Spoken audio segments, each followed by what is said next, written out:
Bonjour et bienvenue à notre service ENC de l'Église Nouvelle Création.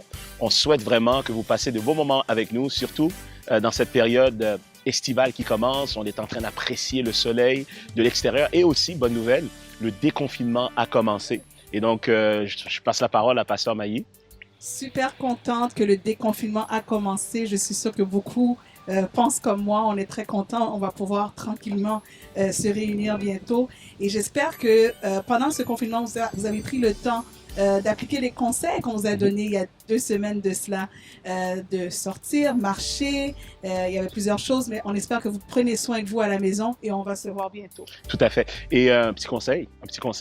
Tandis que le déconfinement a commencé et qu'on a vraiment l'autorisation de retourner tranquillement dans nos entreprises, éventuellement, les églises vont pouvoir se réunir à nouveau. J'espère qu'on ne va pas se retrouver en confinement, spirituellement parlant, mais que réellement la parole de Dieu reste déconfinée, que l'amour de Dieu dans nos vies reste déconfiné, qu'on soit présent dans la communauté, qu'on trouve des choses à faire pour pouvoir démontrer l'amour de Christ dans cette communauté qui a besoin d'entendre parler du Seigneur. Donc, cet évangile ne peut plus rester confiné comme avant entre les 4 murs de l'Église le dimanche ou les jours de la semaine. On a besoin d'un évangile pragmatique. Il y a quelques mois de ça, ce qu'on a fait, on a été impliqué dans des visites dans des prisons pour pouvoir emmener l'évangile à des prisonniers. On a également organisé des repas pour des itinérants, des gens qui ont des besoins, etc., pour pouvoir présenter l'évangile, mais avec amour et avec action claire. Donc, on prie réellement que tandis que le déconfinement social prend place, eh bien que le confinement de l'Église ne soit pas réactivé, mais qu'on reste une Église bien active dans sa communauté pour montrer réellement l'amour du Seigneur de façon pertinente. Et donc, on a une émission bien chargée pour vous aujourd'hui. À tout de suite.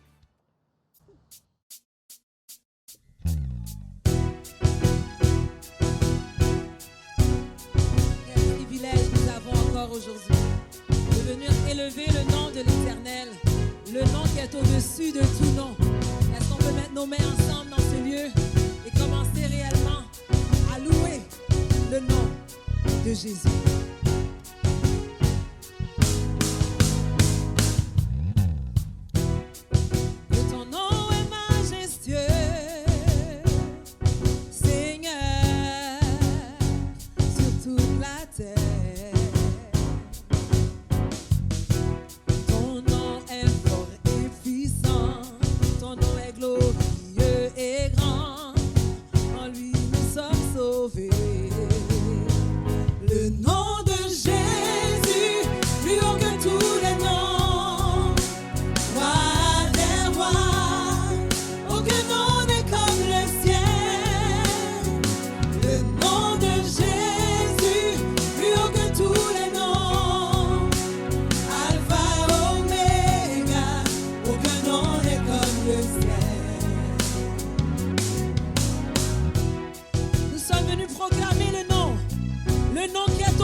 En ton nom,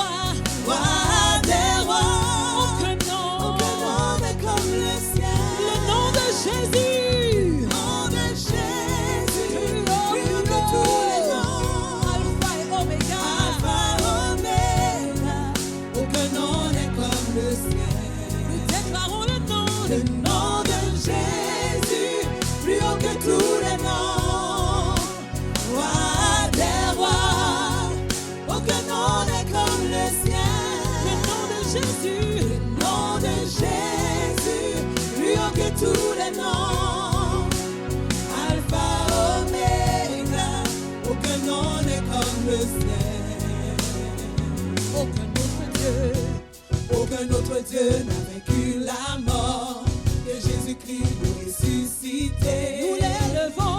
Nous l'élevons plus haut. En son nom, tout genou fléchit. en son nom, tout homme est Son sauvé. nom, tout homme est sauvé. Nous invoquons son nom, le nom de Jésus, plus haut que tous les noms. Roi des rois, aucun nom n'est comme le sien.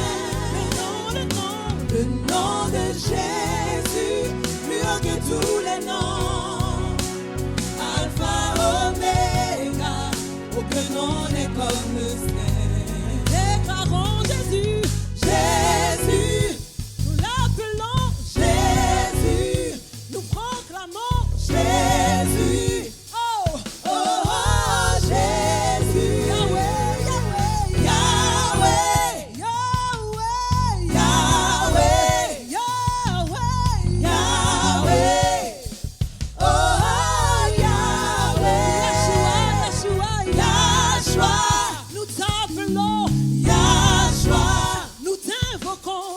Yahshua, oh, Yahshua, Sauveur du monde, Sauveur, Sauveur, Sauveur, nous t'appelons. Sauveur, oh,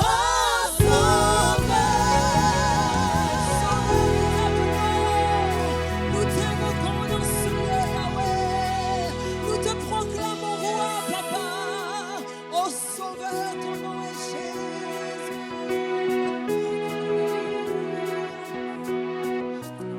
Alléluia. Nous t'appelons, nous te réclamons, Seigneur. Nous invoquons ton nom, nous invoquons ton nom. Bonjour à tous. C'est un privilège pour moi de vous diriger dans ce moment de prière. Aujourd'hui, nous allons prier basé sur le verset Proverbe 21, verset 1. Nous allons le lire ensemble. Le cœur du roi est un courant d'eau dans la main de l'Éternel. Il incline partout où il veut. Toutes les voies de l'homme sont droites à ses yeux. Mais c'est celui qui pèse les cœurs, c'est l'Éternel. Nous allons prier que le règne, la volonté de Dieu soit faite sur la terre comme au ciel. Courbons la tête. Père, nous te remettons toute l'humanité entre tes mains. Nous remettons toutes les nations, tous les pays, tous les dirigeants, tous les dignitaires, tous les jeunes gens, les jeunes filles, les couples, papa. Nous remettons, papa, tous les gens qui concernent ce que tu as aimé. Tu as dit que tu as tant aimé le monde que tu as donné ton fils, papa. Père, nous remettons l'humanité, nous remettons les enfants, nous remettons les couples mariés. Père, règne, dirige le cœur des rois, dirige le cœur des présidents, dirige les cœurs des premiers ministres, dirige les cœurs des chefs d'État, dirige les cœurs des gouverneurs. Prends le contrôle. Père, nous te souhaitons la bienvenue sur cette terre. Décide tout ce qui doit être décidé, papa. Ne permets pas à l'homme de faire et de dire ce qu'il veut. Mais toi, sois le bienvenu. Prends contrôle de l'humanité. Pendant cette crise, papa, tu es roi. Tu es encore assis sous ton trône. Décide toutes choses. Nous te donnons toute la gloire qui t'est due dans le nom précieux de Yahshua. Amen. Eh bien, on est vraiment bénis de l'opportunité de pouvoir partager la parole de Dieu ensemble avec vous. Et une chose est certaine, on aimerait revenir un peu sur ce qu'on a vu la semaine passée dans l'atmosphère 2, l'atmosphère partie 2, qui parlait de l'importance de l'environnement, comment l'environnement, au niveau des relations qu'on a, fait une différence pour la réussite de notre destinée, la réussite de nos rêves, la réussite de notre vision. C'est important d'avoir un bon environnement et cet environnement, il se choisit. On a le droit de choisir quel type d'environnement dans lequel on est appelé à vivre, quel type de relation qu'on veut avoir autour de nous, qui sont les gens qu'on peut permettre dans notre cercle plus intime à nous-mêmes, qui sont les réels confidents qui sont dignes de nos secrets, etc., etc. Donc, on a échangé un message la semaine passée et on aimerait peut-être faire un petit retour là-dessus aujourd'hui avec vous.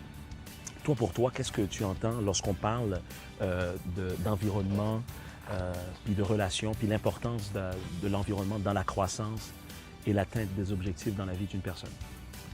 C'est sûr que l'environnement, je trouve que c'est un des morceaux les plus importants pour que la vie d'une personne soit épanouie. On a parlé que si un poisson est hors de son environnement qui est l'eau, Même s'il est en santé, ce poisson-là. même s'il est en santé, écoute, il a la bonne volonté, il ne pourra pas survivre. Et donc, C'est ça. je pense que c'est une question existentielle qu'on doit tous se poser.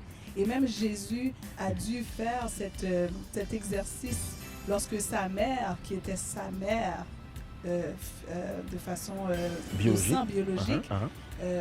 venait avec une atmosphère. Il est obligé de faire une démarcation claire et de dire qui sont ma mère, qui sont mes frères, qui sont mes sœurs, ceux qui font la volonté de mon Père qui est dans les cieux. À un moment donné, il lui a dit, mais qui es-tu, femme? Qui es-tu? Oui, donc Moi, il a dû faire une démarcation claire. Moi, c'est sûr, si j'aurais dit ça à ma mère, j'aurais perdu mes 2 dents de devant. Ça, c'est clair. Mais c'est ce qu'il lui a dit. Mais tu sais, Qu'y a-t-il entre toi et moi, Et moi. femme? Wow! mais ce que je réalise aussi, c'est qu'on a de la difficulté à faire ça quand on n'a pas de vision. C'est ça. Donc, Jésus savait Et pourquoi quand il aussi était... la maman est sévère aussi. Jésus savait pourquoi qu'il était là. Il savait le temps qui lui était alloué Absolument. sur terre et qu'est-ce qu'il était venu régler sur terre.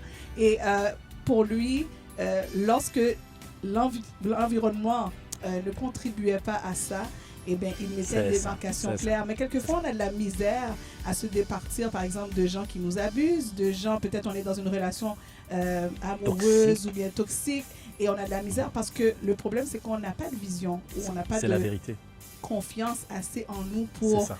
dire un instant, ce que Dieu veut faire avec moi, c'est ça, ça, ça, ça, ça, et ça, c'est pas compatible. C'est ça. Et donc, c'est ce qui fait en sorte qu'on a de la misère à sortir de certains environnements et d'adopter l'environnement que le Seigneur voudrait pour nous. Donc, je Amen, trouve ça important. amen. Et aussi, ce que les gens profitent de faire souvent, c'est ils emmènent des principes de la parole ou des versets et les torts Oui. pour pouvoir nous manipuler. Oh bien, je pensais que tu étais chrétienne. Pourquoi tu ne m'as pas pardonné? Je peux pardonner quelqu'un. Tu peux pardonner quelqu'un, mais cette personne, si elle n'a pas vraiment changé, elle n'est pas nécessairement digne de ta confiance. Oui. Donc, on peut pardonner, bien sûr, mais ça ne veut pas dire qu'on peut continuer la route ensemble. Parce que si il n'y a pas changement, il y aura récidive. Il y aura une répétition de la méchanceté ou du crime ou du bris de confiance qui était là. Donc, à ce moment-là, on a besoin de vraiment prendre la parole de Dieu et bien la balancer pour s'assurer qu'on est en train de convier la parole du Seigneur et qu'on est en train de vivre la parole du Seigneur de façon claire et non tordue. Un dernier commentaire que je voulais... Avant que tu fasses Ok, ce commentaire-là, il y a quelque chose que tu viens de dire. C'est très important. Quelquefois, comme chrétien, on dit, ben, si on a fait une démarcation claire et qu'on a pris des dispositions pour sortir d'un certain environnement, quelquefois, il y a certaines personnes qui interprètent ça comme si on a des ennemis. Et Oui, c'est ça. c'est pas parce qu'on a pris une démarcation claire et on s'est tenu pour nos convictions que ça veut dire qu'automatiquement, On n'aime pas la on personne. n'aime pas la personne. Puis c'est un peu la maladie sociale qu'on a aujourd'hui. La maladie sociale aujourd'hui, c'est quoi? C'est cette rectitude politique où ce qu'on nous force à adopter l'opinion de quelqu'un d'autre. Si notre argument n'est pas selon la pensée ou la conviction d'un autre, ça veut dire qu'on ne l'aime pas. Non, c'est pas vrai. C'est pas parce que Ou qu'on je n'a suis pas pardonné. ou qu'on n'a la pas personne. pardonné, mais c'est pas parce que... Mais aujourd'hui, les enjeux sociaux, c'est si tu n'es pas d'accord avec mon mode de vie, ça veut dire que tu m'haïs. Non, je peux ne pas être d'accord avec ton mode de vie, ça ne veut pas dire que je t'aime pas. C'est ça. Je peux t'aimer énormément, mais je peux ne pas être d'accord avec ce que tu fais. Et c'est pas parce que je suis pas d'accord que je mérite la mort. Donc, on vit vraiment un débalancement social aigu dans cette génération et c'est important de ne pas céder à l'intimidation C'est ça. et se fermer la bouche. Faut parler, faut s'affirmer, faut savoir exprimer ce qu'on sent C'est ça. et ce qu'on croit surtout. Quelquefois, il faut savoir prendre un écart si la personne ou l'environnement n'est pas une bonne influence pour nous. C'est important. C'est très, très important. Et les bénir. Et Les bénir et puis continuer. les souhaiter une bonne continuité, mais aussi se préserver, se protéger et laisser les vraies personnes que Dieu emmène dans nos vies vraiment s'approcher de nous. Dernier point que je trouve important, vous savez, beaucoup de croyants disent on fait partie du corps de Christ, et c'est vrai, on fait partie du corps de Christ, c'est un fait.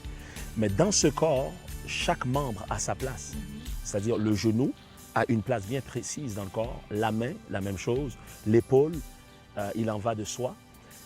Dans une main, par exemple, si on prend l'exemple d'une main, ben, ce pouce de la main gauche n'appartient pas à la main droite.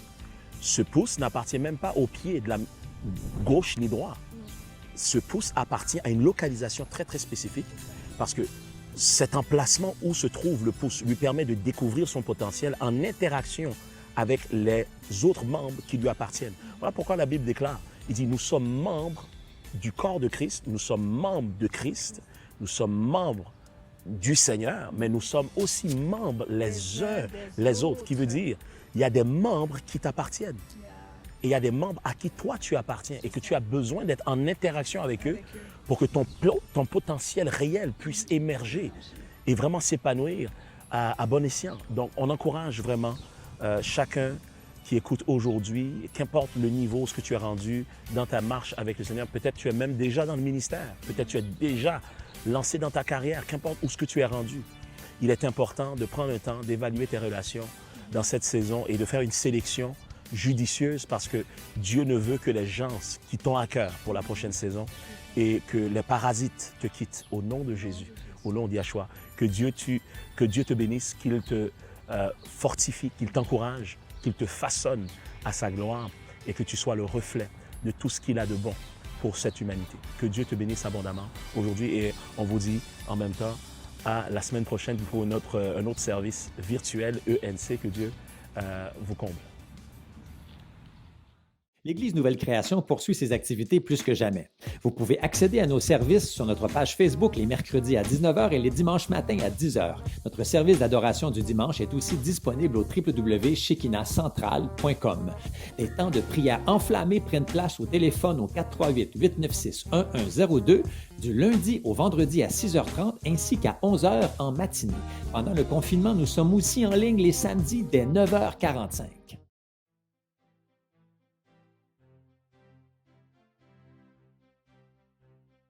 Que le Seigneur vous bénisse tous aujourd'hui. Nous avons un chant qu'on a à cœur de vous interpréter aujourd'hui intitulé « Dieu admirable ».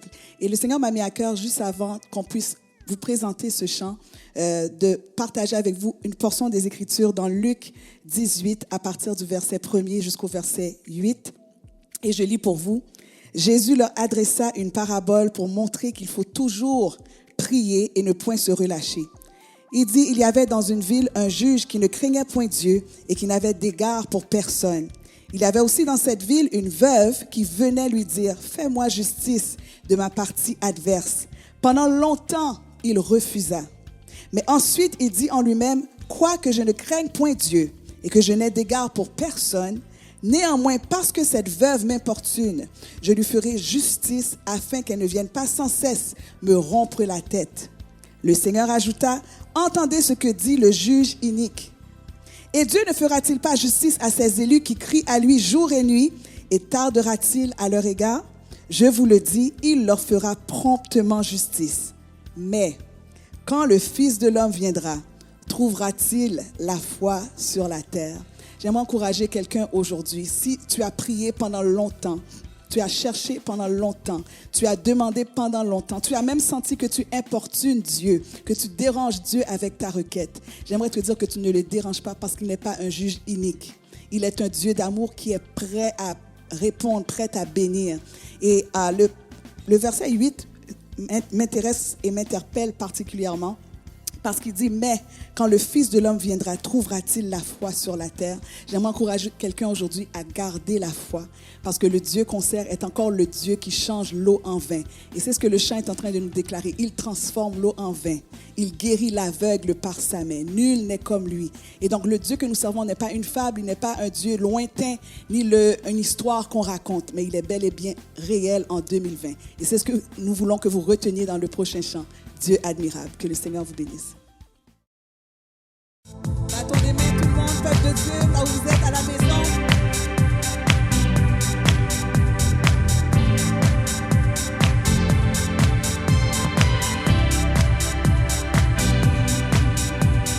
Tu transformes l'eau en vin, guéris l'aveugle par ta main, il n'est comme toi.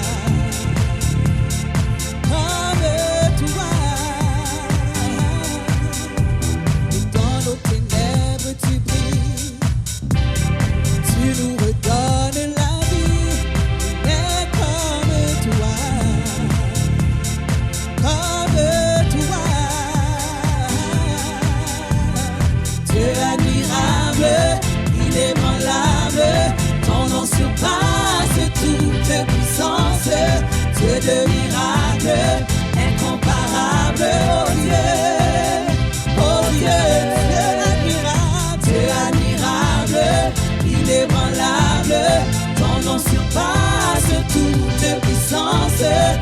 Dieu de miracles, incomparable, oh Dieu, oh Dieu.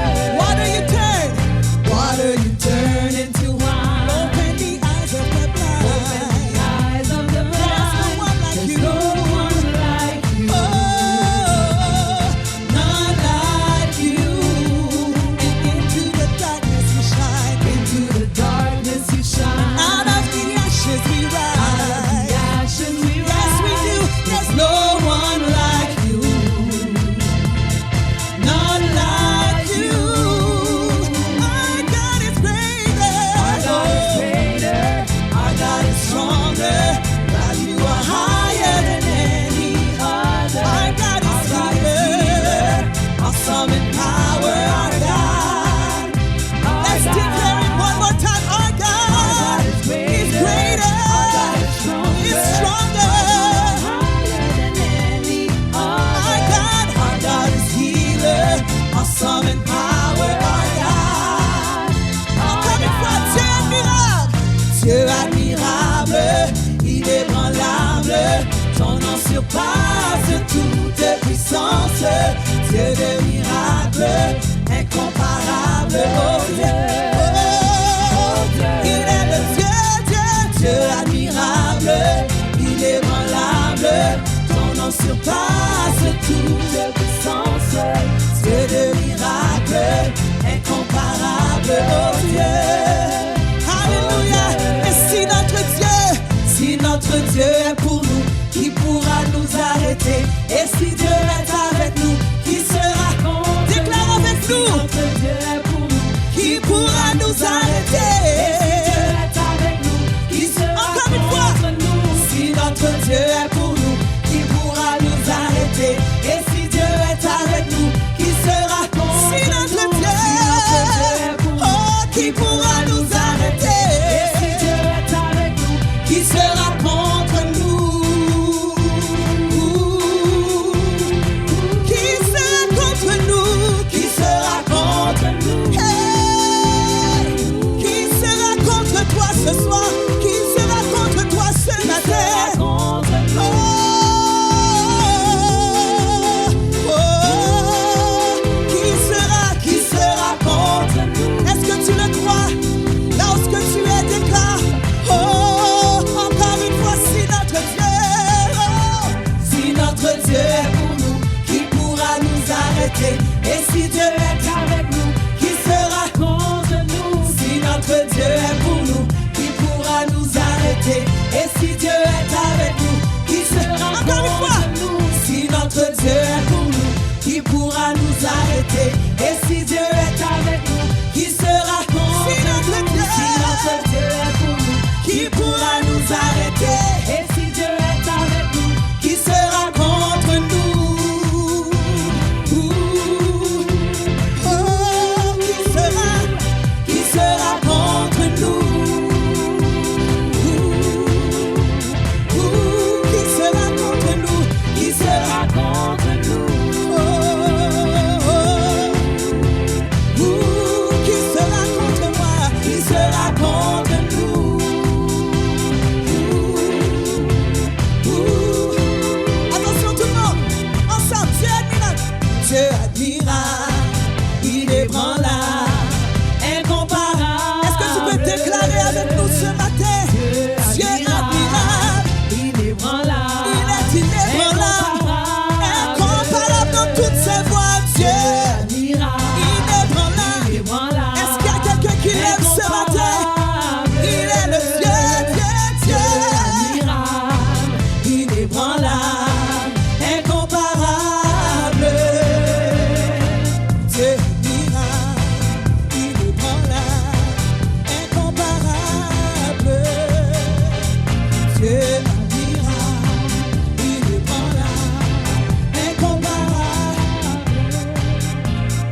Bonjour, encore une fois, merci de nous recevoir chez vous ou là où vous vous trouvez. C'est un réel privilège de pouvoir partager la parole du Seigneur ensemble dans cette pensée du jour intitulée « L'atmosphère, partie 3 ».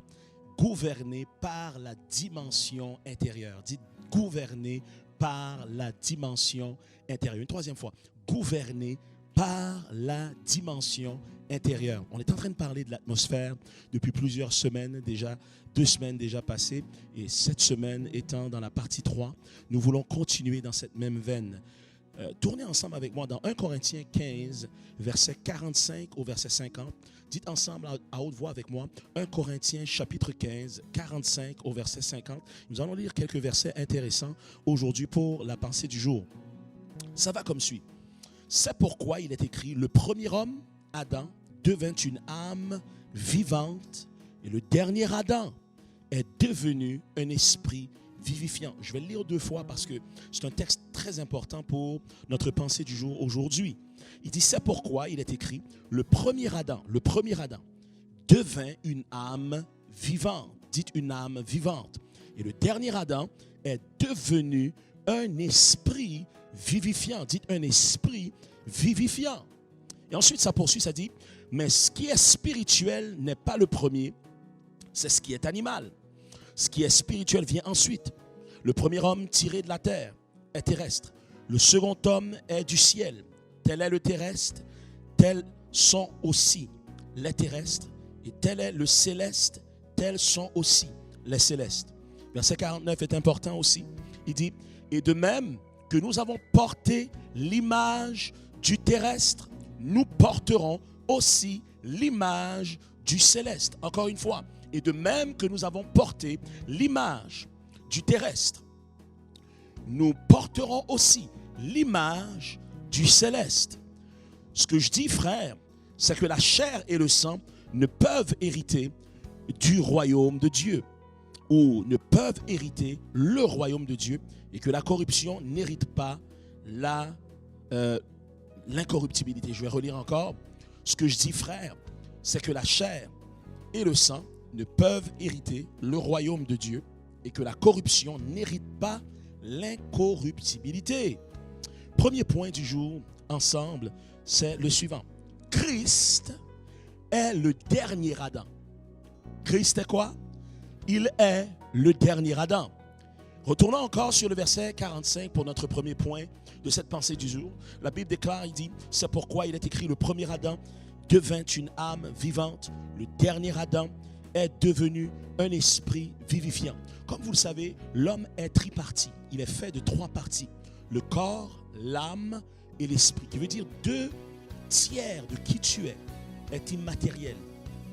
2 tiers de ta personne sont des dimensions qu'on ne peut pas voir à l'œil nu, mais qui sont réellement en ta personne. On a ce qu'on appelle le corps et il y a ce qu'on appelle l'âme. L'âme, c'est le centre de ta volition, c'est-à-dire ta volonté. L'âme, c'est ta personnalité. L'âme, ce sont tes pensées, l'amalgame de tes émotions. L'âme, c'est le siège des sentiments. Voyez-vous, l'âme, c'est qui tu es sans ton corps. L'âme, c'est qui tu es sans ton corps, en termes de personnalité. Mais ton esprit est immatériel aussi. Il est invisible et c'est une partie la plus importante de qui tu es. Et cette partie, c'est ta réelle identité, ton souffle de vie qui vient de Dieu. C'est une dimension de ta personne qui ne peut qu'être activée avec l'arrivée de ce que j'appelle l'Esprit Saint. Ruach HaKodesh, en hébreu, qui parle du Saint-Esprit, l'Esprit divin, l'Esprit de Dieu. Lorsqu'une personne reçoit Yahshua comme Sauveur et Seigneur, ce n'est pas juste une prière qu'il émet devant Dieu, mais l'Esprit de Dieu vient dans son esprit humain et son esprit humain reprend vie, c'est-à-dire est rebranché, connecté avec la source qui est Dieu le Créateur. C'est fantastique. Et on va en parler un peu plus vers la fin du message. Mais la Bible déclare que le premier Adam, dit le premier Adam, encore une fois, je ne t'ai pas entendu, dit le premier Adam. Le premier Adam, eh bien, c'est le premier homme qui fut créé sur terre. Cet homme nommé Adam, la Bible déclare qu'il était une âme vivante, pas un esprit, une âme vivante. C'est-à-dire, il opérait à partir du siège de ses émotions. Il opérait à partir de son intellect. Il opérait humainement. Il opérait à partir de son âme. Et la Bible nous fait savoir que Adam, en tant qu'âme vivante, eh bien, il a chuté dans sa mission. Il a chuté dans ce qu'il devait accomplir. Dieu lui avait défendu de manger l'arbre de la connaissance du bien et du mal, lui ainsi que son épouse. Et les deux ont chuté, et les deux ont failli à cette directive et ont échoué. Et par contre, la Bible déclare ceci. Lorsqu'ils ont mangé ce fruit, la Bible déclare qu'ils sont morts spirituellement. Et ensuite, même la mort au niveau de la famille s'en est suivi. D'ailleurs, le premier meurtrier a été leur premier-né dans la personne de Caïn. Donc la mort familiale, la mort relationnelle s'en est suivie après la mort spirituelle. Et ensuite, inévitablement, la mort physique a pris place. Il n'était pas de l'intention de Dieu de créer qu'est-ce qu'on appelle la mort. La mort n'est pas une création de Dieu. La mort est une création de l'homme. Je répète, Dieu n'a pas créé la mort. La mort est une production de l'homme chuté.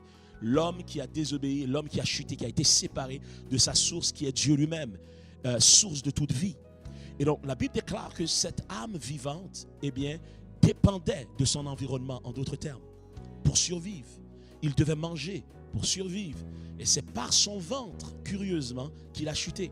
Maintenant, le dernier Adam, pas le deuxième, le dernier, dit le dernier Adam. Si on dit le deuxième Adam, c'est parce que on parle de Caïn, parce que Caïn est le fils d'Adam. Mais si on parle du dernier Adam, il est important pour nous d'identifier de qui qu'on parle.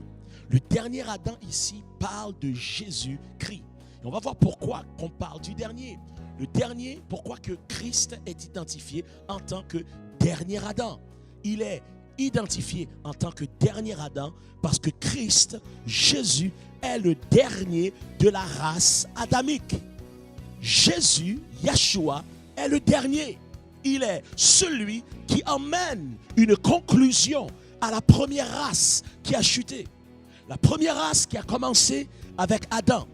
Elle a connu une fin à la croix du calvaire, suspendu entre le ciel et la terre. Yeshua, Jésus de Nazareth, est venu fermer et conclure officiellement ce qu'on appelle la race d'Adam ou la race adamique. Et donc dans ce sens-là, Christ est le dernier Adam. Il est le dernier de la race d'Adam. Mais il est le premier de la prochaine race. J'ai dit, il est le premier de la prochaine race. De quelle race qu'on parle? Je parle de la race de Dieu. Je parle de la race divine. Je parle de la race de Christ. Qui veut dire, le premier Adam a eu une progéniture. Il a eu, n'est-ce pas, une descendance. Et cette descendance était selon l'image de la terre. Mais le dernier Adam ne vient pas de la terre, il vient du ciel. Et la Bible déclare qu'il est le dernier de la race et le premier de cette nouvelle race. Il est le dernier de la race d'Adam et le premier de sa propre race. Quelqu'un devrait dire Amen, Amen et Amen si il voit où ce que je vais. Donc la Bible déclare, il dit le premier Adam était une âme vivante, mais le dernier Adam, j'ai dit le dernier Adam est devenu un esprit vivifiant. Et ça c'est important parce que le premier Adam consomme pour vivre. Mais le dernier Adam n'est pas une âme vivante. Il est plus qu'une âme. Il est un esprit vivifiant. C'est un esprit qui donne la vie, qui donne, n'est-ce pas, vitalité. Qui veut dire, le dernier Adam ne dépend pas de son environnement. L'environnement dépend de lui. Pourquoi? Parce qu'il donne la vie à son environnement. Il donne vitalité à tout ce qui l'entoure. Il donne la vigueur à tous ceux qui rentrent en contact avec lui. Lorsqu'on prend le temps de lire l'histoire de Yeshua, l'histoire de Jésus, il ne dépendait de personne. Il ne dépendait d'aucune condition. Pourquoi? Parce qu'en lui se trouvait une source intarissable de vie. Il était nourri, il était protégé, il était inspiré, il était vitalisé, il était fortifié à partir de son intérieur. Il était une source de vitalisation. Il répandait la vie partout où il était. Il n'avait pas besoin de quoi que ce soit ou de personne pour vivre. Mais tous avaient besoin de lui pour vivre. Et donc, il est devenu un esprit vivifiant, tandis qu'Adam dépendait de son environnement pour survivre. Et voilà pourquoi c'est par son ventre qu'il a échoué. Mais Christ Jésus a été aussi éprouvé. Et lorsque le diable voulait lui faire manger quelque chose aussi, en lui disant, ordonne à ces pierres, que ces pierres deviennent du pain. Lorsqu'il était en train de jeûner dans Luc 4, la Bible déclare, il répond, il dit, l'homme ne vivra pas de pain seulement, mais de toute parole qui sort de la bouche de Dieu. Voyez-vous, Christ Jésus, étant la parole faite chair, était animé, était nourri par la loi de Dieu, la parole de Dieu. Il était imbibé de la parole de Dieu à l'intérieur de lui-même. Et il va déclarer à l'ennemi, en d'autres termes, ma vie ne dépend pas de ce qui entre de l'extérieur vers l'intérieur, mais ma vie dépend de tout ce qui est en moi, tout ce qui est déjà à l'intérieur de moi, tout ce que je possède déjà, qui est la parole vie, la parole vivante de Dieu, la parole de Dieu. Et cette parole est plus importante même que le pain physique que je mange. Cette parole spirituelle, ce pain de vie spirituel est une substance qui est plus importante pour moi que le pain physique que mon ventre physique a besoin. Et donc il va faire comprendre à Monsieur Satan, le diable, qu'il vit à partir d'un principe qui est supérieur que le principe humain de la première race qu'on appelle la race d'Adam. Il ne vit pas à partir des choses externes. Il vit à partir d'une réalité interne. Oh, on a beaucoup à dire aujourd'hui dans cette émission. Dis, il est un esprit vivifiant. Déclare avec moi, dis, le dernier Adam est un esprit vivifiant. Encore une fois, il est un esprit vivifiant, ce dernier Adam. Acte 17, verset 29. Et je le lis pourquoi? Parce que le verset 50 de 1 Corinthiens 15, à partir du verset, même, je pourrais même dire, à partir du verset 49 plus exactement, et de même que nous avons porté l'image du terrestre, nous porterons aussi l'image du céleste. Encore une fois, de même que nous avons porté l'image du céleste, nous porterons aussi l'image du terrestre, nous porterons aussi l'image du céleste. Encore une dernière fois, de même que nous avons porté l'image du terrestre, nous porterons aussi l'image du céleste. Qu'est-ce que ça veut dire? Ça veut dire de la même façon que nous avons porté l'image du premier Adam et que le premier Adam a eu un impact sur nous qui fait en sorte que la nature pécheresse, la nature déchue de l'homme, la nature rebelle de l'être humain, la nature qui aime résister au bien, qui aime résister à la parole de Dieu, qui aime résister à Dieu lui-même. Cette nature qui veut faire ce qu'il veut et non ce que Dieu lui demande. Cette nature provient de notre premier père qu'on appelle Adam. Nous avons porté son image. Mais laissez-moi vous dire, il y a une autre option qui s'est ouverte à nous. Nous pouvons choisir à partir d'aujourd'hui de porter l'image du dernier Adam. Et ce dernier Adam est à l'image du Fils de Dieu. Ce dernier Adam est le reflet de Dieu lui-même. C'est un reflet céleste et non naturel. C'est un reflet surnaturel et non humain. C'est un reflet divin. Lisons ce que la Bible déclare. La Bible déclare dans le livre des Actes des Apôtres. Allons voir dans le livre des Actes, chapitre 17, verset 29, et je lis. Ainsi donc, étant la race de Dieu, nous ne devons pas croire que la divinité soit semblable à de l'or, de l'argent ou de la pierre sculptée par l'art et l'industrie de l'homme. En d'autres termes, nous sommes la race de Dieu. Une fois que tu as accepté Yahshua comme sauveur et Seigneur, quelque chose de miraculeux prend place en toi. L'Esprit de Dieu vient à l'intérieur de toi et transforme ta nature. Tu peux paraître comme un être humain, mais tu n'es plus en réalité un être humain. Tu appartiens maintenant à la race de Dieu. Tu finis par appartenir à la race divine. La Bible déclare ceci. Il dit à ceux qui l'ont reçu et à ceux qui croient en son nom, dans Jean chapitre 1, verset 12, elle a donné le pouvoir de devenir enfant de Dieu. Non plus enfant de la terre, mais enfant des cieux, enfant de la lumière.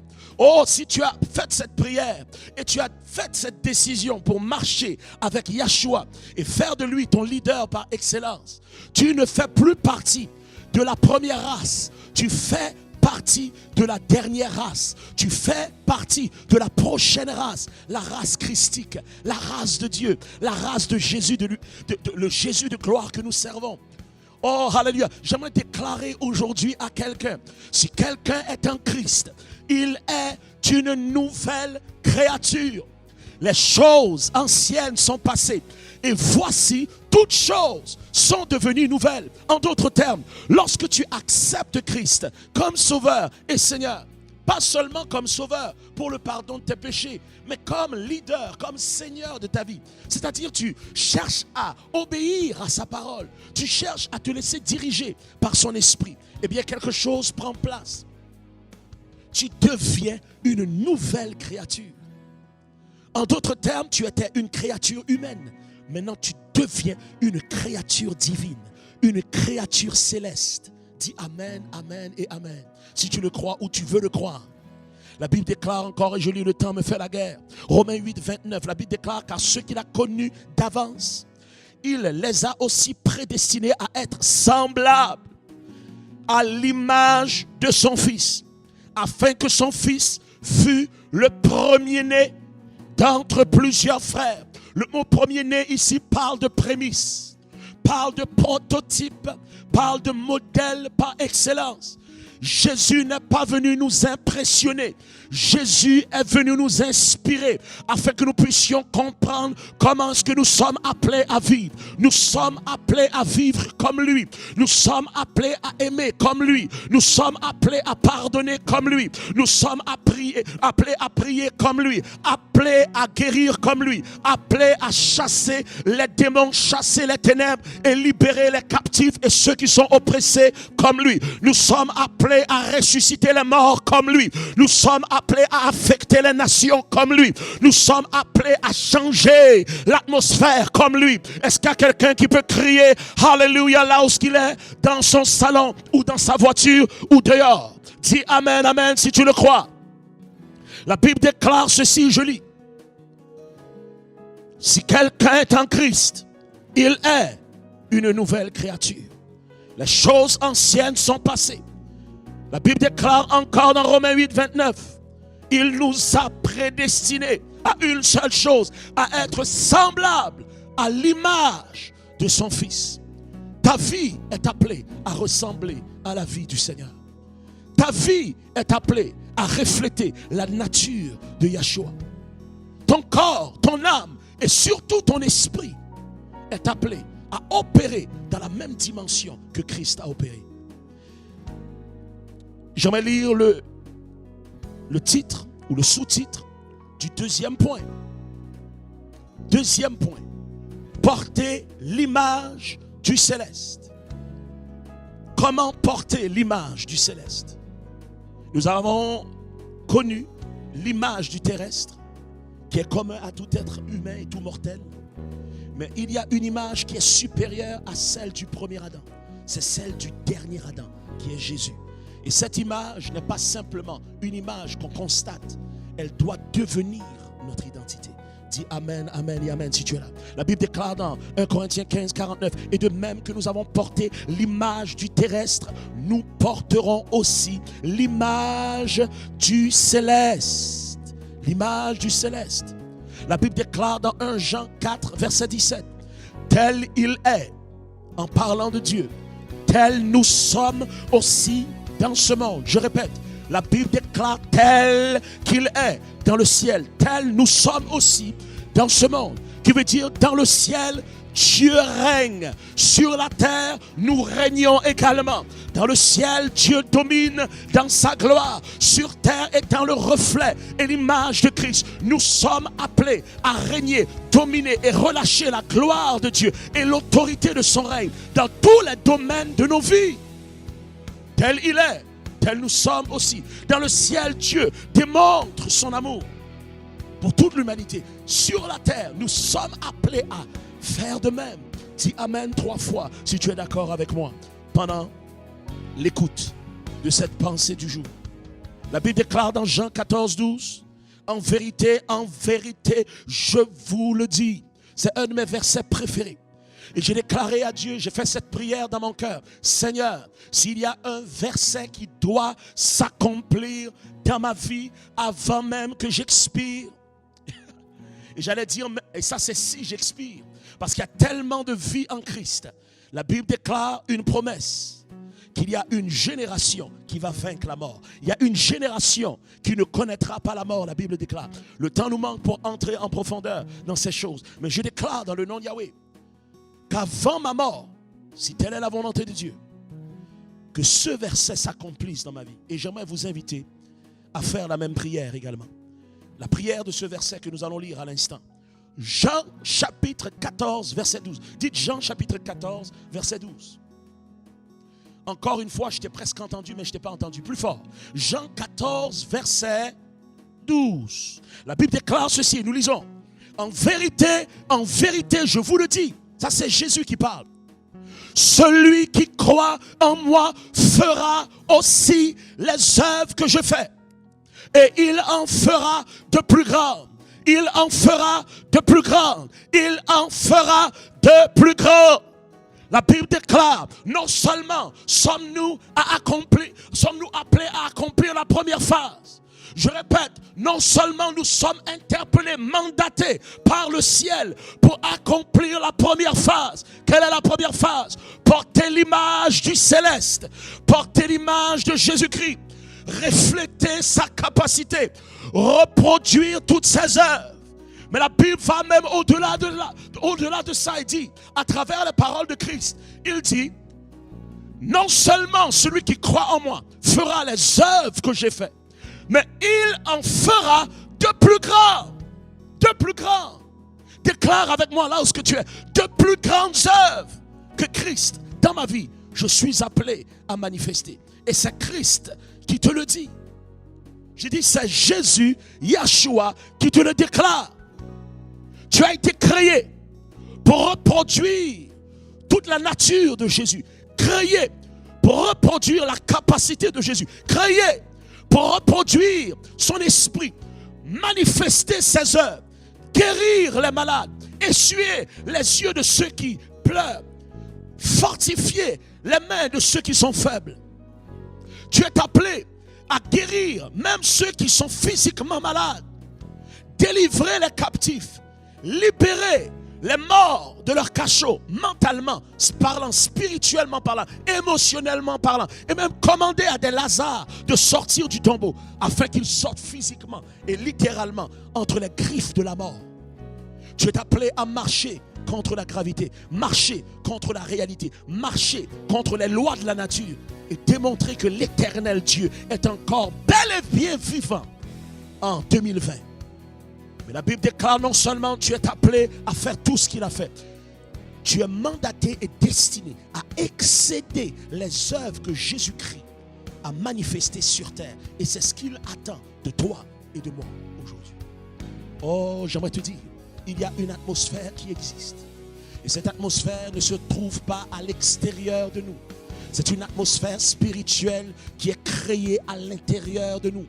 Et lorsque cette atmosphère du royaume de Dieu prend place en nous, lorsque l'atmosphère de la gloire s'installe en nous, lorsque l'atmosphère de l'Esprit Saint s'installe et s'établit en nous, dans notre personne, à l'intérieur de nous, nous commençons par être gouvernés par cette réalité, par cette dimension. Et tout ce qui se passe en nous affecte tout ce qui se passe autour de nous. La clé pour voir un changement radical dans ta vie, un changement que tu as prié pour, n'est pas de prier pour les changements extérieurs, mais prier pour une révolution intérieure, prier pour une transformation interne, prier pour que l'atmosphère de qui Dieu est et de sa parole s'installe à l'intérieur de toi. L'atmosphère réelle qui affecte toute réalité, c'est celle qui est intérieure. La Bible déclare, il dit, nous sommes, n'est-ce pas, remplis du Saint-Esprit. Ne savez-vous pas que vous êtes le temple de Dieu et que l'Esprit de Dieu habite en vous? L'Esprit de Dieu n'est pas dans un bâtiment. L'Esprit de Dieu n'est pas dans un bâtiment le dimanche matin, qu'on appelle appelle une église. Tu es l'église, tu es le tabernacle. Et l'Esprit de Dieu habite en toi. Dis Amen bien fort si tu es là aujourd'hui et que tu m'écoutes. Le temps nous fait la guerre. Nous avançons dans cette pensée du jour. Est-ce que c'est correct avec vous? Oh, j'ai pas entendu personne. Est-ce que c'est correct avec vous qu'on termine cette pensée? Est-ce que c'est correct avec vous qu'on poursuive pour les quelques minutes qui nous restent et qu'on termine cette idée que le Seigneur nous a mis à cœur à partager avec vous aujourd'hui? L'atmosphère gouvernée par la dimension intérieure. Gouvernée par la dimension intérieure. Point 3, le point final.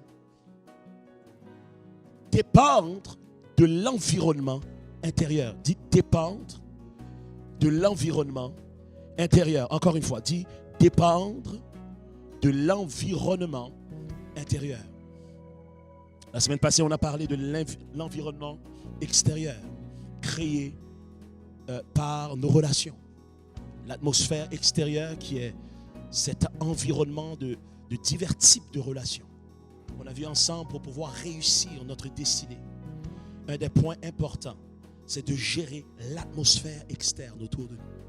Cette atmosphère dans laquelle on travaille, cette atmosphère dans laquelle on évolue, l'atmosphère dans laquelle on se développe, l'atmosphère dans laquelle on converse, l'atmosphère dans laquelle, n'est-ce pas, on travaille, l'atmosphère dans laquelle on prie, l'atmosphère dans laquelle on entend la parole de Dieu. Toute cette atmosphère qu'on appelle l'environnement et les relations et les divers types de ceux-ci dans lesquels on se trouve ont besoin d'être gérés par nous avec la sagesse de Dieu.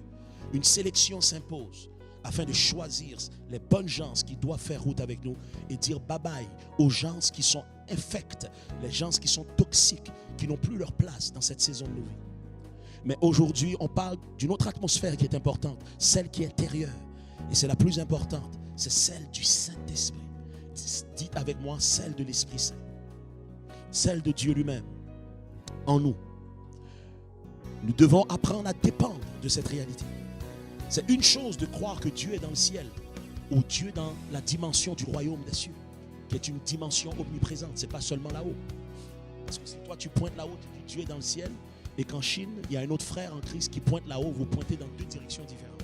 Donc le ciel n'est pas les nuages. Le ciel, c'est une dimension spirituelle. C'est une parole imagée pour nous parler de la réalité du céleste ou du spirituel qui est omniprésent partout. C'est une dimension parallèle à celle-ci. Elle est partout. La Bible déclare dans 1 Corinthiens 15, 45, je lis encore une fois. C'est pourquoi il est écrit, le premier homme, Adam, devint une âme vivante, mais le dernier Adam est devenu un esprit vivifiant. Christ ne dépendait pas de rien qui se passait dans l'environnement. Au contraire, l'environnement n'avait plus d'impact sur lui. Il avait l'impact sur l'environnement. J'aimerais parler à quelqu'un. J'aimerais te dire, il y a une vie qui existe. Il y a une qualité d'existence possible qui est là. Et cette qualité de vie peut te permettre de ne plus être réactionnaire à la vie, mais de faire la vie réagir à qu'est-ce que tu crois. Il y a une dimension de puissance, d'influence et d'autorité que tu peux exercer sur le monde oculaire, le monde extérieur à toi, et affecter, voir des changements et des transformations se faire de façon indéniable à partir de ce qui se passe de l'intérieur de toi. Dis Amen, Amen. S'il y a des gens dans ce réseau aujourd'hui ou dans cette diffusion qui savent de quoi je parle, Jésus était de cette trempe. Jésus était de ce type de personne qui pouvait affecter toute chose et il ne se laissait plus affecter par quoi que ce soit. Quelle merveille! La Bible déclare, ce que je dis frère, c'est que la chair et le sang ne peuvent hériter le royaume de Dieu et que la corruption n'hérite pas l'incorruptibilité.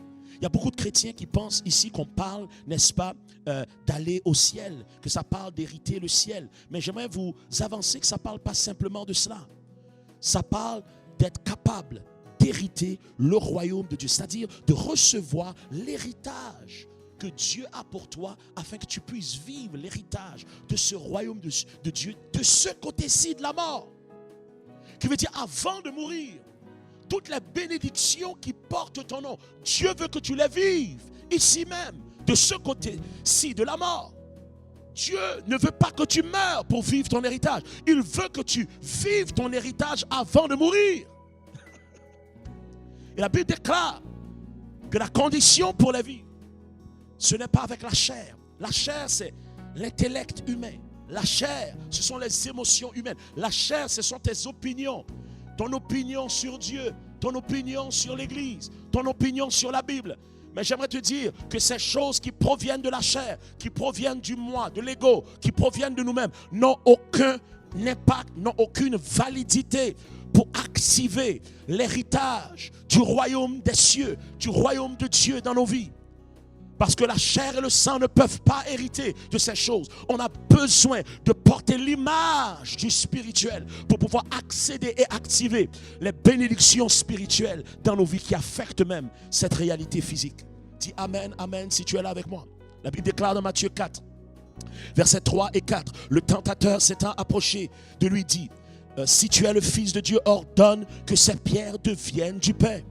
On en parlait tout à l'heure. Jésus répondit, il est écrit, l'homme ne vivra pas de pain seulement, mais de toute parole qui sort de la bouche de Dieu. De toute parole qui sort de la bouche de Dieu. La Bible déclare dans Josué chapitre 1, il dit que ce livre de la loi ne s'éloigne point de ta bouche. Médite-le jour et nuit pour agir fidèlement selon tout ce qui est écrit. C'est alors que tu auras du succès. C'est alors que tu réussiras dans tout ce que tu entreprendras. Lorsque tu manges la parole de Dieu comme un pain de vie, elle s'intègre à l'intérieur de toi.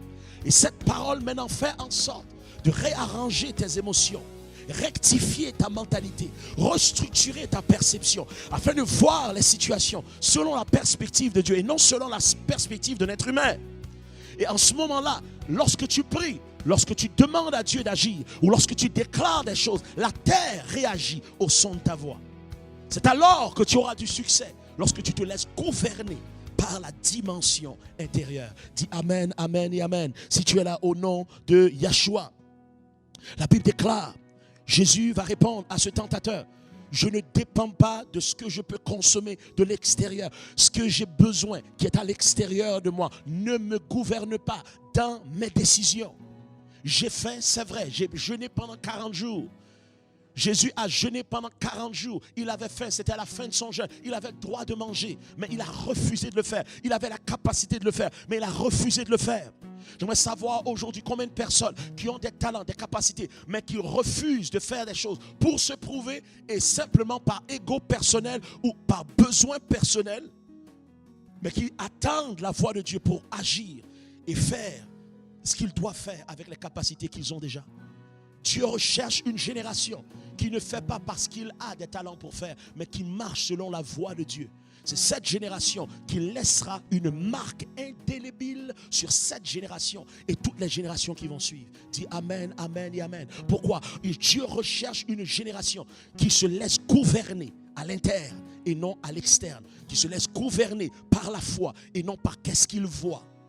Dieu recherche un peuple, Dieu recherche une femme, Dieu recherche un homme aujourd'hui qui va dire, Seigneur, me voici. Je ne sais pas pour les autres, mais moi je me positionne pour devenir une marque de Dieu, un miracle de Dieu, un signe de Dieu pour ma génération. Je veux me laisser gouverner par la foi et non ce que je vois. La Bible déclare, nous marchons par la foi et non par la vue. Nous ne marchons pas par qu'est-ce qui est à l'extérieur de nous, mais nous marchons par les convictions que nous possédons et que nous chérissons à l'intérieur de nous. Quelqu'un dit Amen aujourd'hui. Nous sommes en train de parler de l'atmosphère qui est dirigée, d'être guidée, d'être gouvernée par cette dimension spirituelle qui est intérieure en nous-mêmes. Dis Amen, Amen et Amen. On a besoin de faire des choix aujourd'hui. Je vous invite à faire un choix. La Bible déclare que le peuple d'Israël, lorsqu'ils sont sortis d'Égypte sous la gouvernance de Moïse, ils étaient dans le désert. Et savez-vous, pendant 40 ans, Dieu a pris soin du peuple malgré la famine, malgré le désert, malgré la sécheresse du désert. Dieu a pris soin de 2 millions de personnes, les a abreuvés pendant 40 ans, les a nourris avec la manne du ciel et même des cailles pour varier le menu quelque peu.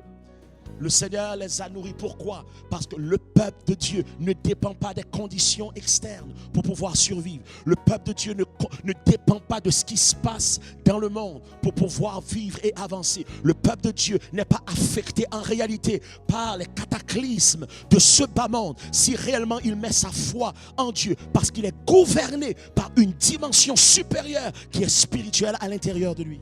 Dis Amen. Dis Amen.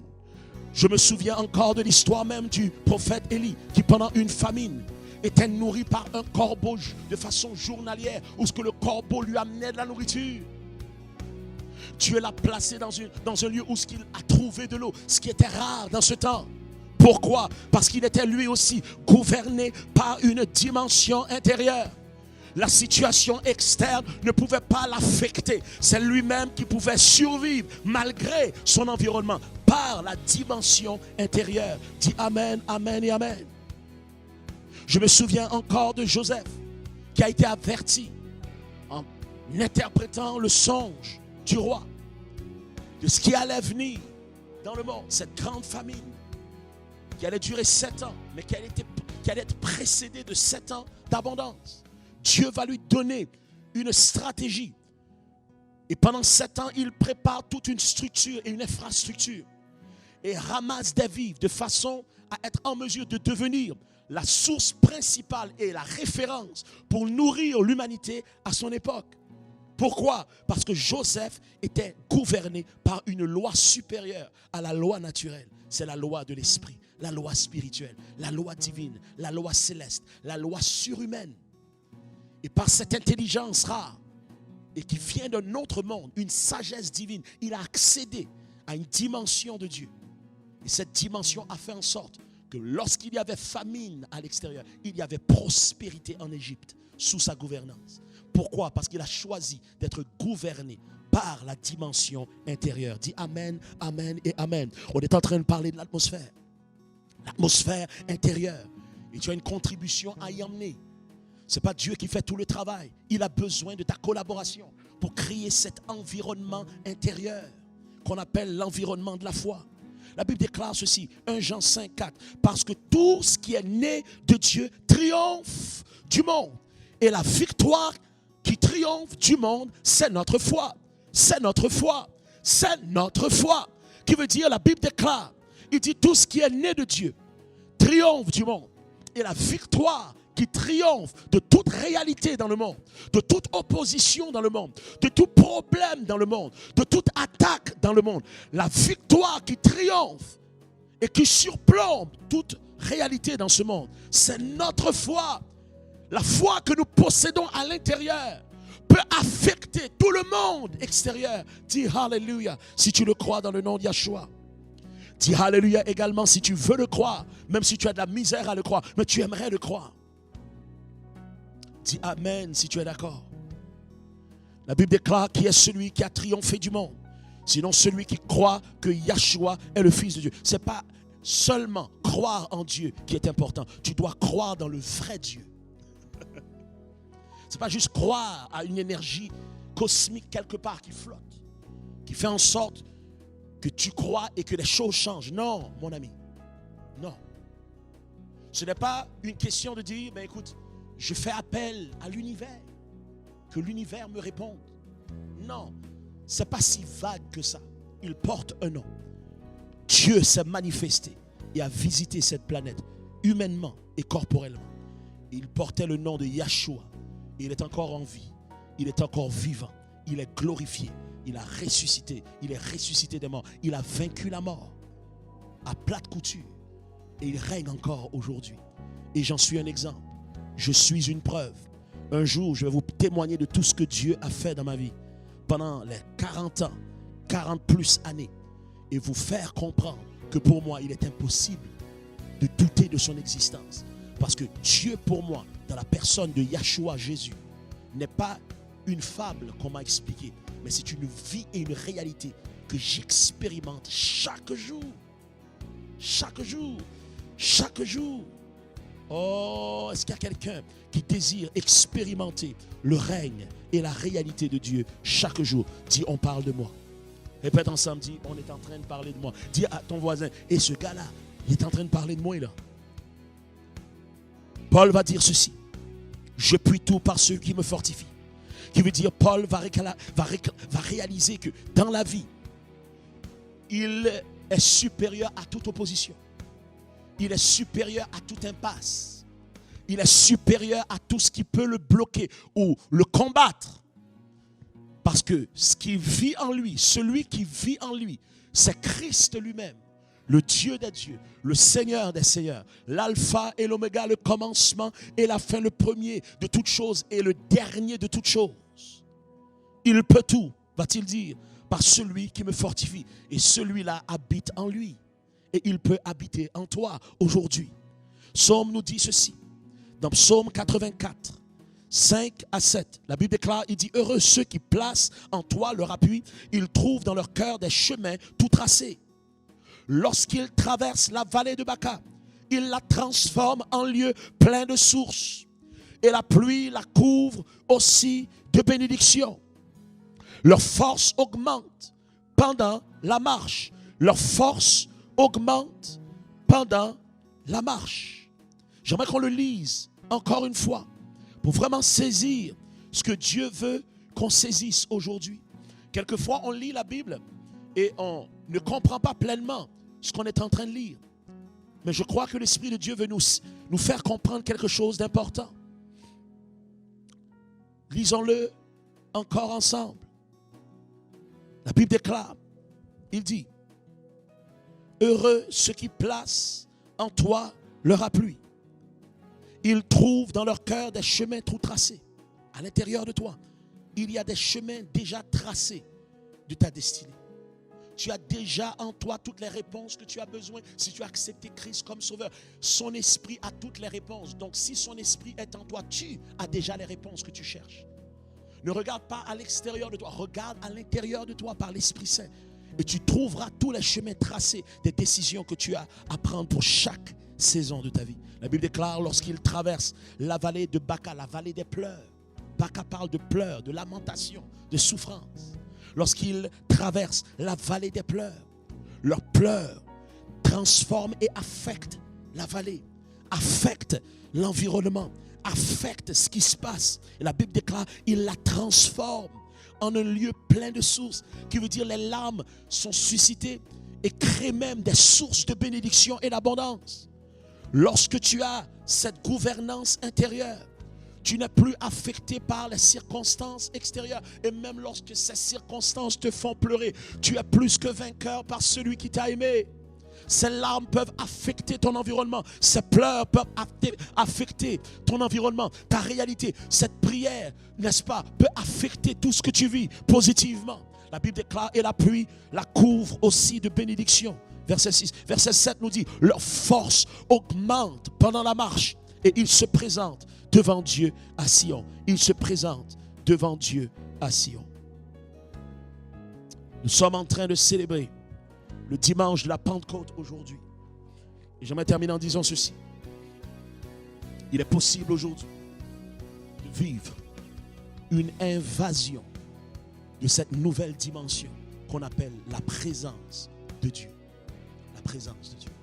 Cette présence de Dieu peut envahir non seulement le salon ou la chambre ou le lieu où tu es, mais plus important encore, peut commencer à envahir ton être, saturer ton esprit, envahir ton âme et même ton corps, au point où tu commences à vivre une joie que tu n'avais jamais vécue, une paix que tu n'avais jamais expérimentée, une puissance que tu n'as jamais observée toi-même de tes propres yeux, et commencer à vivre une relation tellement excitante et fantastique.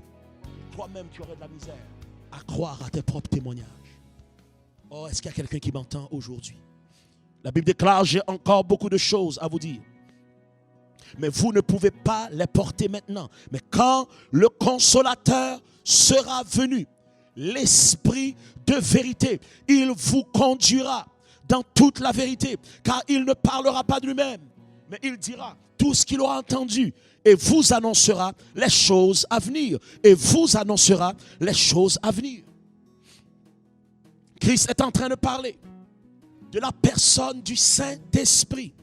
Christ est en train de parler de son esprit qu'il allait envoyer sur terre, de son esprit qu'il allait envoyer dans le cœur de tout homme et de toute femme qui est ouvert à le recevoir. Il dit, quand cet esprit sera venu, il va vous annoncer, il va vous révéler, il va vous conduire dans toute la vérité. Qu'est-ce que la vérité? La vérité, c'est tout ce qui est vrai dans tous les domaines qui existent. Lorsqu'on a l'esprit de la vérité, Christ nous donne la vérité sur la relation dans laquelle on est. Lorsqu'on est sous la gouvernance de l'esprit de la vérité, il nous donne la vérité sur le choix de carrière qu'on a besoin. Lorsqu'on est sous la gouvernance de l'esprit de la vérité, il nous donne, n'est-ce pas, les indications pour savoir quelle est la prochaine phase, quelle est la prochaine décision à prendre. Il nous conduira dans toute la vérité. Et non seulement va-t-il nous conduire dans toute la vérité, mais il va aussi te révéler le futur, te révéler l'avenir. Il va t'annoncer tout ce qui va venir d'avance. Lorsque le mal ou le malheur se prépare, il va t'annoncer cela d'avance pour que tu puisses avorter et interrompre et interdire ce malheur d'arriver. Lorsque des bonnes choses arrivent, eh bien il va t'annoncer d'avance que ces bonnes choses arrivent et il va te donner la sagesse pour savoir comment te préparer à épouser et recevoir ces bénédictions qui sont en route vers toi. Quelle grâce! J'ai dit quelle grâce! L'Esprit Saint, dans ce jour de la Pentecôte, l'Esprit de Dieu veut te remplir de qui il est. Dans ce jour de célébration de la Pentecôte, tel qu'il y a 2000 ans, Christ voudrait que tu aies une expérience de la chambre haute. La Bible déclare, et parce que vous êtes fils, Dieu a envoyé dans vos cœurs l'esprit de son Fils, lequel crie Abba Père. Tu es un enfant de Dieu. Si tu l'as accepté comme sauveur et Seigneur. Plusieurs qui m'écoutent aujourd'hui, vous avez prié toute votre vie, mais vous n'êtes jamais devenu un enfant de Dieu. Vous êtes une créature de Dieu, mais vous n'êtes pas un enfant de Dieu. Vous aimez Dieu, mais vous ne connaissez pas Dieu. Vous apprenez sur lui, mais vous ne le connaissez pas personnellement et intimement par son Esprit Saint qui habite ou qui veut habiter en vous. Aujourd'hui, Dieu vous donne l'opportunité. J'ai dit aujourd'hui, Dieu vous donne l'opportunité. Romains 8, 32 à 35 nous dit ceci. Lui qui n'a point épargné son propre fils, mais qui l'a livré pour nous, comment ne nous donnera-t-il pas aussi toutes choses avec lui? Qui accusera les élus de Dieu? C'est Dieu qui justifie.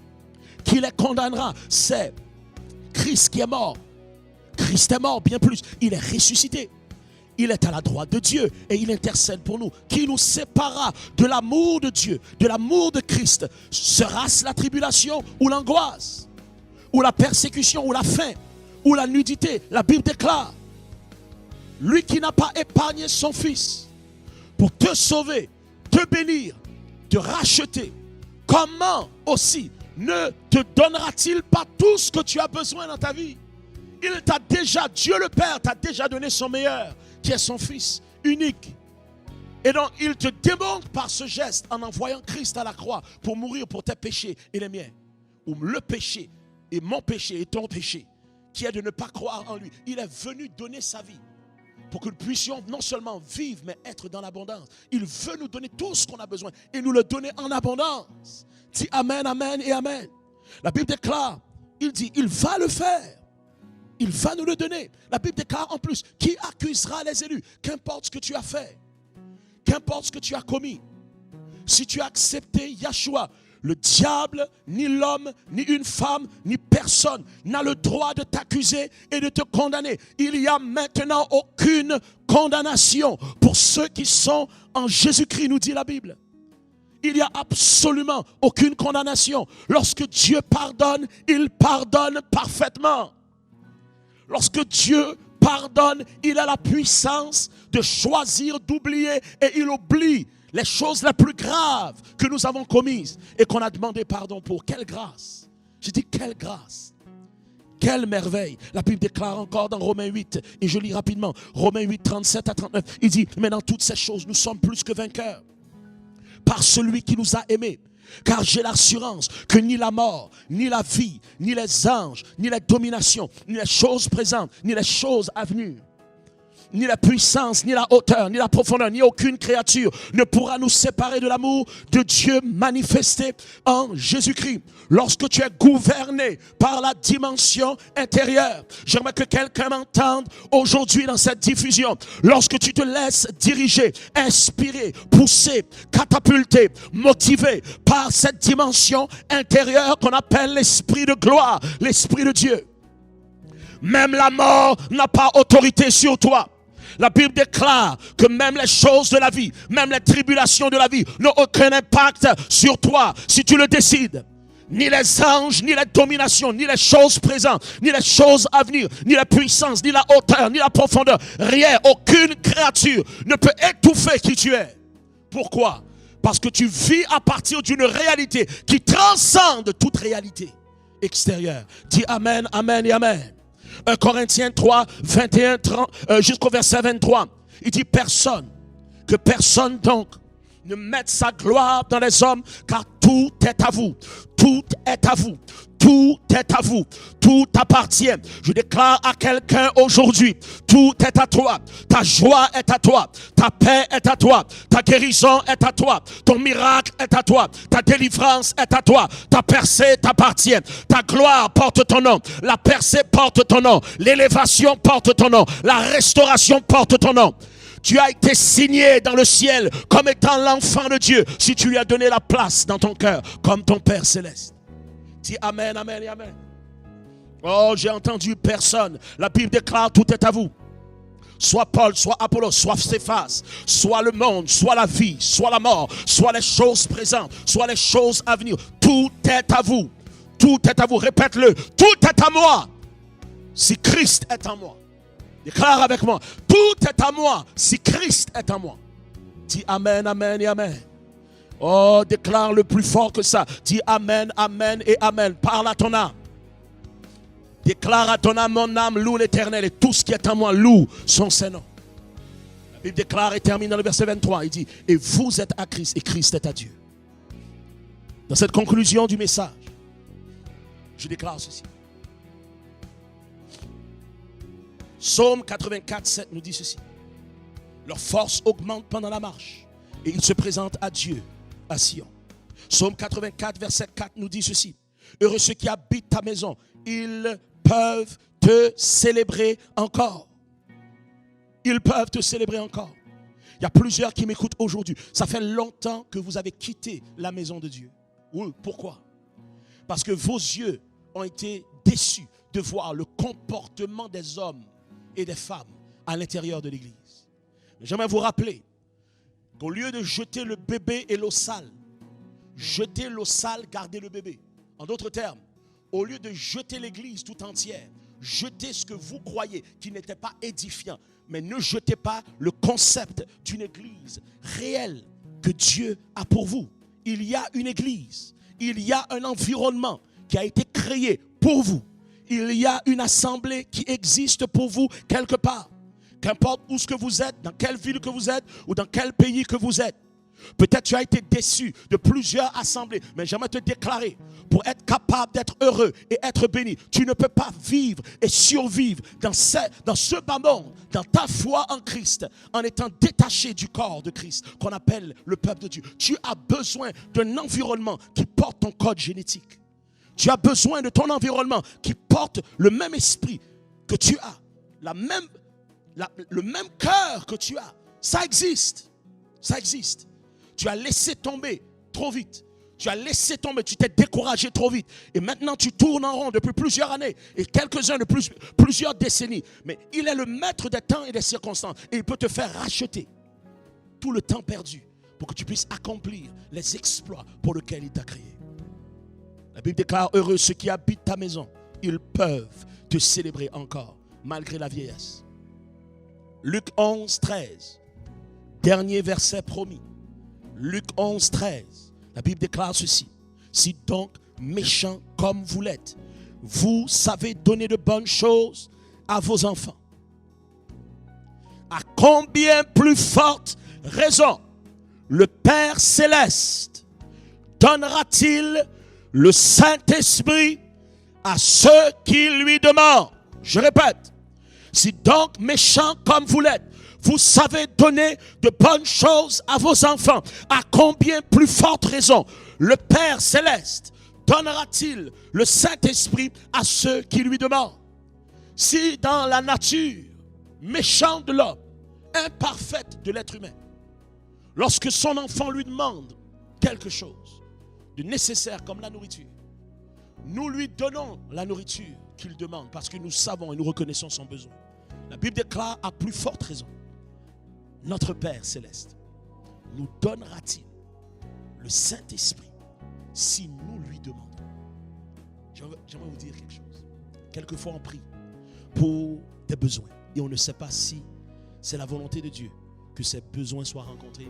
Nous avons des désirs et on ne sait pas si ces désirs sont alignés au plan de Dieu et à la volonté de Dieu pour nous. Mais toutefois, il y a une prière garantie. Cette prière est garantie d'être répondue par Dieu à chaque fois pour n'importe qui. Et cette prière est la suivante. Saint-Esprit, envahis-moi. Esprit Saint, viens en moi. Esprit de Dieu, remplis l'intérieur de mon cœur. Remplis mon âme. Remplis mon esprit. Remplis mes pensées. Remplis ma volition. Remplis ma volonté. Remplis mon imagination. Remplis ma réflexion. Lorsque tu fais cette prière, Dieu va la répondre à chaque fois. Et la beauté de cette prière, c'est que si l'Esprit de Dieu, qui est Dieu, possède toutes choses, dès qu'il vient en toi, tu possèdes toutes choses. Si l'Esprit de Dieu contient toute la totalité et la somme toute des gloires et bénédictions qui existent dans l'univers, et que cet Esprit de Dieu vient trouver refuge et habitation en toi et en moi, tout ce qu'il a devient ton partage. Tout ce qu'il possède devient ton héritage. Oh, est-ce qu'il y a quelqu'un qui le reçoit? Est-ce qu'il y a quelqu'un qui veut le recevoir aussi aujourd'hui? J'aimerais que tu puisses élever tes mains là où tu es. J'aimerais que tu puisses faire cette prière. Ne sois pas gêné. Lève tes mains comme un enfant. Et dis, Seigneur, je lève mes mains comme un enfant devant le Dieu créateur. Je veux te donner une chance. Si tu existes, si tu es réel, envahis ma vie de ta présence aujourd'hui. Fais cette prière avec moi. Dis, Seigneur, répète-le à haute voix pour que tes oreilles entendent ce que tu dis. Dis, Seigneur, encore une fois, dis, Seigneur Jésus, je reconnais que j'ai péché contre toi. Je reconnais que je n'étais pas reconnu comme mon Sauveur et mon Seigneur. Viens dans ma vie. Entre dans mon cœur. Nettoie mon péché. Purifie mon âme. Je mets ma confiance en toi pour le salut de mon âme. Pour mon éternité après la mort avec toi. Je reconnais que tu as souffert l'enfer et les conséquences de mes actions mauvaises sur la croix du calvaire. Et que pour moi, tu as purgé. Tu as été substitut pour moi devant Dieu le Père pour le pardon de mes péchés. Seigneur, je te remercie de m'avoir pardonné à la croix. Seigneur, je te remercie de me donner un départ neuf. Seigneur, merci de me donner un nouveau commencement. Je veux repartir à neuf. Et à partir d'aujourd'hui, je refuse de gouverner ma vie par moi-même. Mais toi, gouverne ma vie par ton esprit qui m'habite. Gouverne mes décisions. Gouverne mes actions. Gouverne afin que je puisse accomplir et satisfaire l'avenir que tu as pour moi. Seigneur, aujourd'hui, que ton esprit me remplisse et que je ne sois plus jamais le même, jamais la même, pendant que tu allais m'élever. Maintenant, tu n'as pas besoin de répéter après moi, je vais prier pour toi aujourd'hui, ensemble avec tous ceux qui travaillons d'arrache-pied pour que l'Esprit de Dieu puisse faire sa place dans ta vie aujourd'hui. J'aimerais que tu, tout simplement, fermes tes yeux et lèves tes mains. Et je vais prier maintenant ensemble avec tous mes collègues que l'Esprit Saint et la réalité du ciel t'envahissent maintenant dans le nom de Yahshua. Père, tous ceux qui m'écoutent, tous ceux au son de la voix qui entendent ce message, qu'ils sachent que ce n'est pas la parole d'un homme, mais c'est la parole de Dieu. Ce n'est pas ma parole, mais c'est ta parole. Agis maintenant, souffle un vent de changement, qu'ils expérimentent la réalité de la Pentecôte, là où ils sont. Je déclare dans le nom suprême de Yahweh, que ton esprit les remplisse de la pointe de leurs cheveux jusqu'au plat de leurs pieds. Que ta gloire les remplisse, qu'une joie nouvelle les remplisse, qu'une paix nouvelle les remplisse. Je casse et je brise toute forme d'oppression, toute forme de dépression, toute forme de découragement. Je pulvérise toute atmosphère des ténèbres, toute atmosphère de lourdeur. Je déclare que toutes ces choses soient soulevées maintenant au nom de Yahshua, Jésus-Christ. Nous déclarons dans le nom suprême de Yahweh que même celui qui est mécréant, bouleverse-le dans ton amour, bouleverse-le dans ta gloire, bouleverse-le dans ta puissance. Père, que tes anges envahissent par milliers et par centaines de milliers la vie de plusieurs familles et de plusieurs individus. Rectifie tout ce qui est accroche et opère des signes et des miracles, des prodiges et des actes indéniables du surnaturel dans leur vie aujourd'hui. Je déclare au son de ma voix, pendant même que tu mets ta main sur la partie de ton corps qui est malade, cette maladie part maintenant dans le nom de Yahshua. Cancer, tu pars. Tumeur, tu pars aussi. Toute excroissance, kyste, tu parles au nom de Jésus. J'ai dit, tu pars au nom de Yahshua. Je déclare à tout problème cutané, tout problème de la peau, tout problème du sang, tout problème cardiovasculaire, tout problème osseux, tout problème, n'est-ce pas, au niveau de mouvement, toute douleur dans les corps, arthrite, arthrose, toute maladie mentionnée ou non, je déclare que nous servons un Dieu au-dessus de tout Dieu, un nom au-dessus de tout nom. Nous déclarons au nom de Yahshua, tout genou doit fléchir et toute langue doit confesser que Christ est Seigneur à la gloire du Père. Gouverné par cette dimension intérieure, nous prions pour des miracles que des médecins ne pouvaient pas espérer dans ta vie.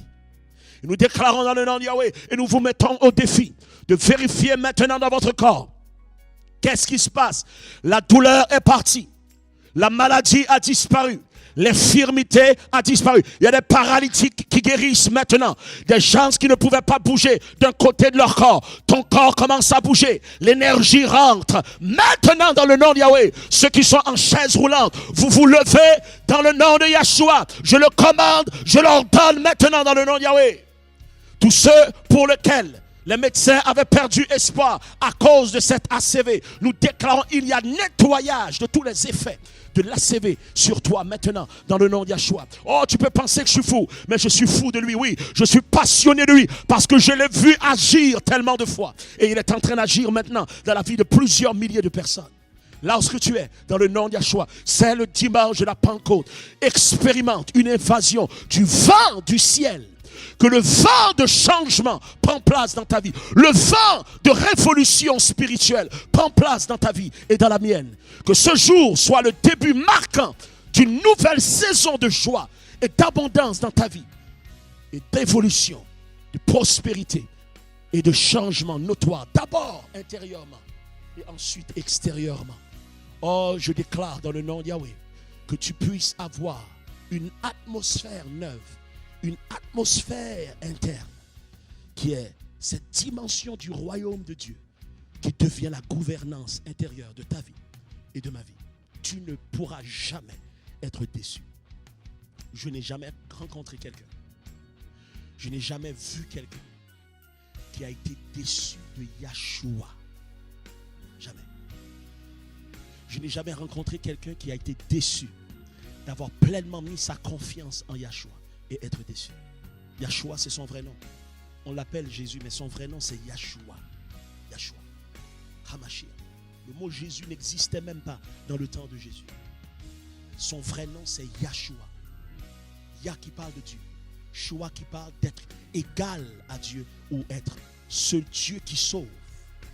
Yahushua. Et donc aujourd'hui, je déclare dans le nom de Yahushua ou de Yahshua que tu es sauvé, pardonné, libre, délivré, guéri, restauré, couronné de joie et saturé de paix, C'est dans le nom de Yahshua que je te dis. Joyeuse Pentecôte et reste dans la présence de Dieu. Et n'y en sors plus jamais. Parce que c'est la meilleure place où on peut se trouver. C'est le meilleur environnement. Que Dieu vous bénisse. À la semaine prochaine pour un autre programme, une autre diffusion du service ENC. Amen. Voici maintenant venue une merveilleuse opportunité d'étendre notre adoration à Dieu, non seulement en parole, mais aussi en action. Pour lui apporter une offrande qui vient du cœur, nous n'avons qu'à choisir la méthode qui nous convient le mieux en se rendant sur le site internet au www.shekinahcentral.com/don. Nous sommes donc librement invités à adorer notre Dieu à travers nos dîmes et nos offrandes. Tous les dons provenant du cœur sont agréés devant Dieu, selon qu'il est écrit « Ce n'est pas que je recherche les dons, mais je recherche le fruit qui abonde pour votre compte. » Philippiens 4,17. En toute chose, demeurons dans la paix du Seigneur. Que Dieu vous bénisse.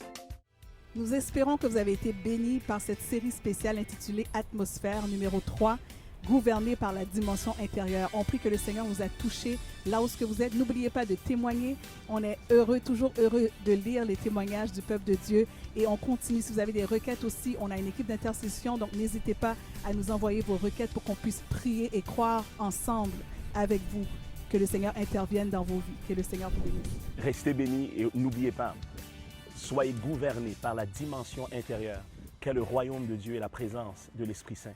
Bon dimanche et à bientôt.